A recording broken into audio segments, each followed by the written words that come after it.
reacting live to a completely new character idea somebody in my Discord sent me. If you want to send me your own character ideas, rework ideas, or hot takes, join my Discord down below. Now, Leo is in chat with me right now, so we'll be able to talk to him about some of this stuff, which is great. But this is Manticore.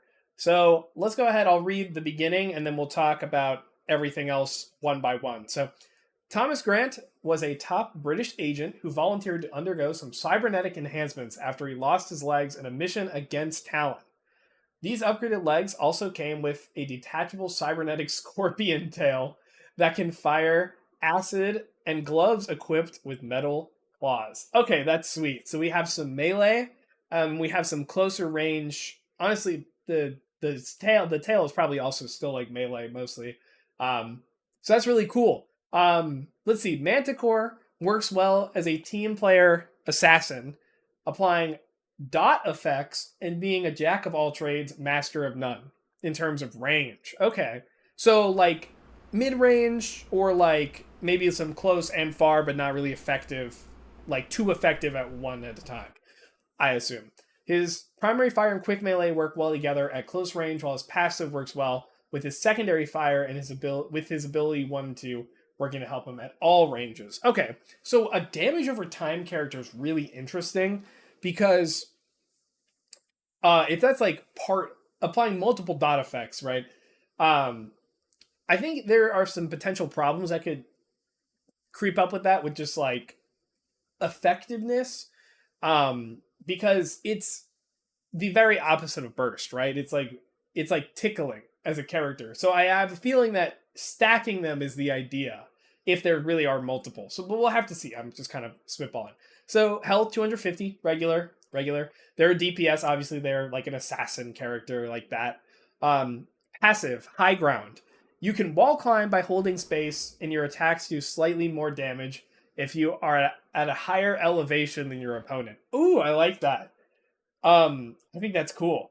Having a way like a wall climb to like create that's really interesting. That also gives you like a clear like kind of like win condition, but also like mini game during the fight about trying to make sure you are higher than your opponent. I assume that you can't just jump and like get this. It'd have to be like a substantial difference. But that's cool. I like that idea. We'll have to see how that comes all together. So quick melee as claw swipe. You swipe with your claws and deal additional damage if the character is being affected by a dot effect. Okay, cool. So I guess like I haven't seen the other abilities yet, but I would assume it's like one of the abilities sets the dot, and then part of the combo at the end is to melee them with claw swipes. Ideally, you'd be above them, right? That's cool. We'll have to see again with the rest of the kit. So primary fire, scorpion strike, melee. You strike with your scorpion tail over your shoulder, kind of like this motion, I assume. Slow rate of fire, but high burst. Oh, sorry, but high damage with a high dot effect. So I'm assuming it doesn't just like make like a new status effect. It is just dealt damage over time. So the idea is like you scorpion strike and you claw swipe and hopefully you're above them, right? And that's like your really close range kill. I think the question really becomes high damage but over a long time. So I assume so it's really like in theory if there's no help for them they could get one shot, but if they have movement like a cleanse ability or a support nearby or something like that they wouldn't die from that. I assume that's kind of the idea, if the stars align for you to get max damage on this character. Secondary fire, acid blast projectile. You shoot a green bolt of acid that deals dot to the target, mid rate of fire. Oh, okay. So the melee does a lot of damage and not or the primary does a lot of damage but not over a long time, and then the acid is over time. So it's kind of like Ana, but it's like a projectile. Okay.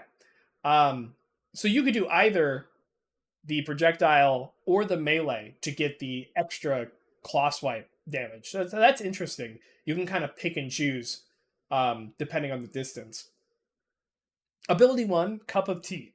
You pull a cup of tea and a flask from your pockets, pour yourself a cuppa, and drink it. Takes 5 seconds, but can be canceled. Oh my god, it channels for 5 seconds? While channeling, you are slower and have slight damage reduction, but for the next 9 seconds afterwards, you gain a speed and damage boost and gain lifesteal. You have an alternate below? Okay, cool. Is it a. Oh, you. Hold on, actually, let's just go ahead. Was it this, I assume? Oh, that's not what I meant.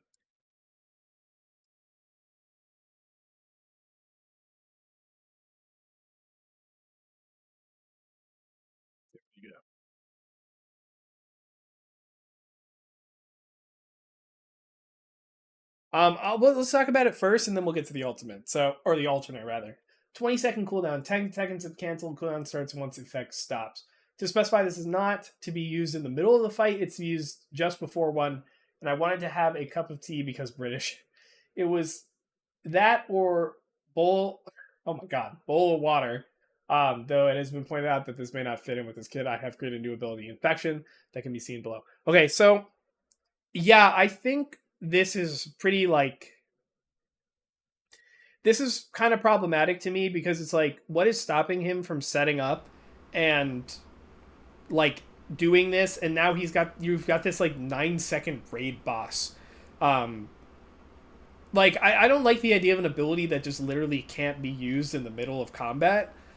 You have to use it before the fight starts, and that is the only time you're effective, because it sounds like to me that this is going to be like um what's it called, this is going to be the thing that makes the kit really good.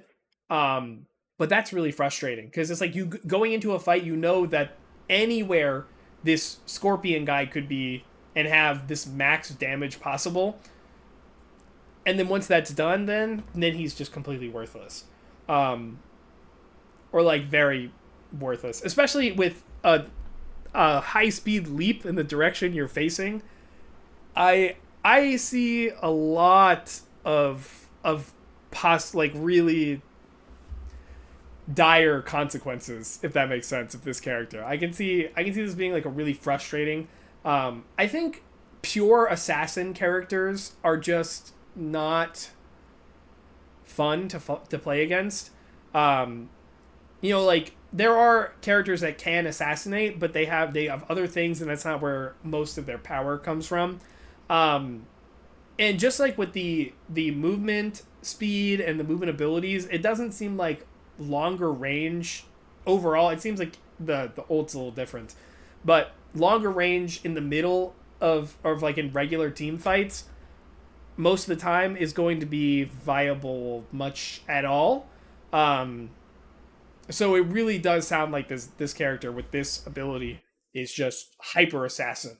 Um, and I can see a lot of potential issues with that. Um, I like the idea of something like a stim, like because the cup of tea, it's basically like a stim pack but much longer. I like the idea of like a stim pack where you move faster for like a second or two, or you do more damage or something like that. But you have to the timing has to be really good. Um, and there stuff like that. But I think with the numbers you've given for this ability, definitely definitely skewed a little too much. But yeah, movement ability obviously works well with the rest of the kit. Ultimate British intelligence. You lie on your front and load 7 acid vials into a sniper you pull from your back. You get to shoot these 7 vials and they explode on contact, as well as creating an area that slows and damages enemies who get caught on them. So like, yes, I think this goes well with enhancing the playstyle, the assassin playstyle, because you get people to get slowed, and set up. It sounds like kind of like maybe like a dot on them. Um, but I think if you wanted a character to be good at multiple ranges like this, that the longer range option should not be tied only to an ultimate. Because right now, the way that the abilities are together, um, what's it called? The way the abilities are together, it seems like it's too skewed into the close range assassin rather than like actually having meaningful poke or longer range options. Um, but yeah, let me see. You said you had uh, an other ability. Okay, new ability, ability one. So well, this is replacing the cup of tea, right? Infection. All poison enemies take damage and are revealed to you, as well as enemies close to them becoming poisoned. Um, to me, this feels more like a passive. You know, um, this feels like something that would be like a passive. I mean, like Sombra even basically had this. Um, but I don't like the idea of an ability that you just activate. Like um you've set a condition already, and then you just activate it to make it better. Um, I guess it's just like, again, it's just timing. But yeah, I'm not exactly sure. I think this would be fine as a passive, like they're revealed to you, and then like maybe for like the first couple seconds, maybe like one or two, if there's enemies nearby, they also get poisoned. Because also like getting poisoned randomly would probably not feel very good. Um, so I think if you had this as a passive, then you have the option to have another like ability that could be interesting. That plays in with the kit better. You could again then have your longer range ability, right? Something like that. You could have I don't know. I don't know. I'm trying to think of something that would work well with the kit. Something with the tail maybe. Um, but you already have like the secondary fire and the primary fire there with the tail as well. So maybe instead like, yeah, I don't know. Yeah, this is your character, so I don't know. But basically like I think you could take the ability one and make it actually something that is more interesting at range. Um, then you still have this assassin play style with the high speed, like the leap and stuff, but you don't have this like really skewed version of it. You have a much more well-rounded character like you're going at. Um, yeah, I think there's some work to be done with that ability. I think the rest so far are decent. Um, I think so are good. Like any movement ability like this is always going to be good. Always a big fan of that. Multiple modes of fire, none of them are particularly good, but when comboed correctly, they can be. Just like any kind of like high skill mobile character like this, always fun. Um, but yeah, this is really interesting. This is really cool. Definitely some stuff I think to think about, but a really cool start. Um, but yeah, that is going to be it. Thank you so much, Leo, for sending this in. And one more time, if you want to send me your own character idea or rework or hot take, anything like that, the link to my Discord is down below. I'd be happy to look at these if I have the chance. Otherwise, if you like the video, any of that good YouTube stuff, like, comment, subscribe. It does really help me out at the end of the day. And if you want to get in on this discussion live, that's going to be twitch.tv/Lane Hemingway. I do these Tuesdays, Thursdays, and Saturdays. There's always something to talk to me about. Anyways, that is going to be it for me. Thank you so much for watching. Have a good day.